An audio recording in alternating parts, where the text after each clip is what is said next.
مصر کا رہنے والا ایک مومن شخص تھا، ہر سال اپنے گھر میں حسین کی مجلس کرواتا تھا۔ حسین نے نوازا ہوا تھا، حسین کا ذکر کرواتا، ماتمداری کرواتا، نیازیں پڑھاتا۔ ایک سال ایسا آیا کہ کاروبار تباہ ہو گیا، اتنا تباہ ہوا کہ گھر کے برتن بھی بک گئے، گھر میں کھانے کے لیے کچھ نہیں، دیا بجھ گیا تھا، اندھیرا تھا گھر میں۔ چھت پہ کھڑا ہو کے محرم کے چاند کو دیکھ کے کہتا میری زندگی میں طلوع نہ ہوتا،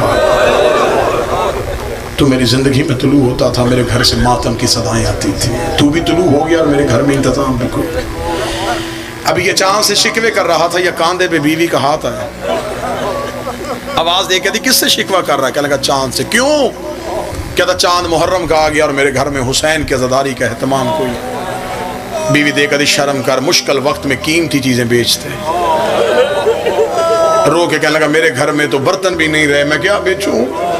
رو کے دی میرے پاس ایک قیمتی چیز ہے۔ ذہن میں آیا ضرور عورتوں کو زیور پیارے ہوتے ہیں، اس نے کو زیور سنبھال کے رکھا ہوگا۔ آگے آگے بیوی چلی، پیچھے پیچھے شوہر چلا، بیوی وہاں آ کے رک گئی جہاں دو بیٹے سو رہے تھے۔ ماتم کا حق ادا کرنا بے سندھ والوں، وہاں آ کے کھڑی ہو گئی۔ شوہر دے کے کہنے لگا میں سمجھا نہیں، رو کے کہنے لگی میرے گھر میں ان سے قیمتی کچھ بھی نہیں، کیا کروں؟ بیچ دے۔ شوہر دے کے لگا بیٹے بیچو؟ کہنے لگی ہاں بردہ فروشوں کے بازار چلا گیا، غلام بنا کے بیچ دے۔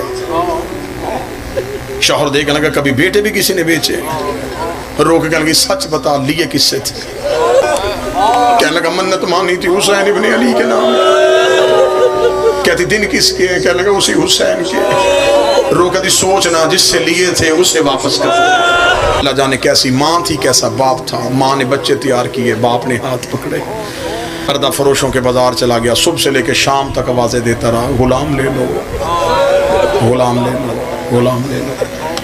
شام ہو گئی، کوئی خریدار نہ آیا تو جملہ تبدیل کر دیا، رو کے کہنے لگا اجرت تھوڑی دے دینا، محنت زیادہ کروانا۔ خریدار پھر بھی کوئی نہ آیا، تھکا ہوا بازار کے کونے میں بیٹھ گیا، دونوں بچوں کو سر سینے پہ رکھ کے کہنے لگا علی کی بیٹی میرا مقدر، نبی کی بیٹی میرا قسمت، مجھے لگتا ہے تجھے میری عزاداری قبول ہے۔ اب یہ بات کر رہا تھا کہ اس کے قریب آ کے گھوڑے سوار رکا، چہرے پہ نقاب تھا، آواز دے کے لگا غلام بیچے گا؟ سر اٹھایا، بیچوں گا۔ قیمت، قیمت کا نام آنا تھا، باپ کی چیخ نکل گئی، رو کے کہتا کوئی کائنات بھی دیتا میں بال بھی توڑ کے نہ دیتا، میری مجبوری بن گئی ہے، میرے گھر میں کچھ نہیں ہے، بس مجھے اتنا دے دے 10 دن میرے گھر میں غریب کا ماتم ہو سکے۔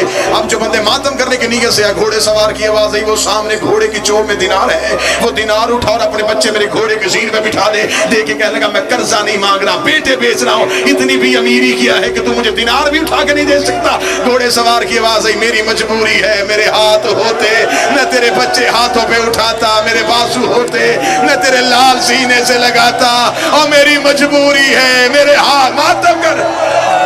زین پہ بٹھائے، واپس گھر آ گیا۔ بیوی دروازے پہ کھڑی تھی، شوہر کو آتے دیکھا، رو کر کے بک گئے، کس نے خریدے؟ کہنے لگا کوئی بڑا ہی شریف تھا، بازو نہیں تھے، چہرے پہ نقاب تھا، رو کے کہنے لگی اب نہ خود رونا نہ مجھے رلانا، جا جامع مسجد میں جا کے اعلان کر میرے گھر میں غریب کی مجلس ہے۔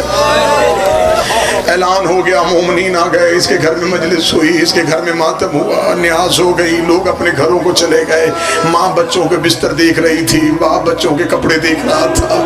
آدھی رات کو اٹھ کے شوہر کے قدموں پہ آئی، رو کے کہتی ہے مجھے شرمندگی نہیں ہے، لیکن اتنا پوچھنے کے لیے آئی ہوں جس کو بیچے ہیں اسے بتایا تھا کہ انہیں کام کرنے کا طریقہ نہیں آتا، بتایا تھا یہ زندگی میں کبھی کسی کے گھر نوکر بن کے نہیں گئے۔ ابھی یہ بات کر رہی تھی، دروازے پہ دستک ہوئی، مومنہ دوڑ کے گئی، اس نے دروازہ کھولا، کہ کالے برقعے والی بی بی دونوں بچوں کے ہاتھ پکڑ کے دروازے پہ کھڑی تھی، اس نے ہاتھ باندھے، رو کے لگی بی بی ان سے کوئی غلطی ہو گئی میں معافی مانگتی ہوں، بی بی مجھ سے دینار واپس نہ لینا، بی بی میں نے حسین کے نام پہ بیچ دیے ہیں۔ اس بی بی کی آواز آئی دروازہ کھول، ہم بیٹے دیتے ہیں لیتے نہیں ہیں۔ رو کے لگی تو جو گلیوں میں بیٹے دے رہی ہے تو کوئی حسین کی ماں ہے؟ آواز آئی مجھے پہچان، میں محمد کی بیٹی فاطمہ ہوں۔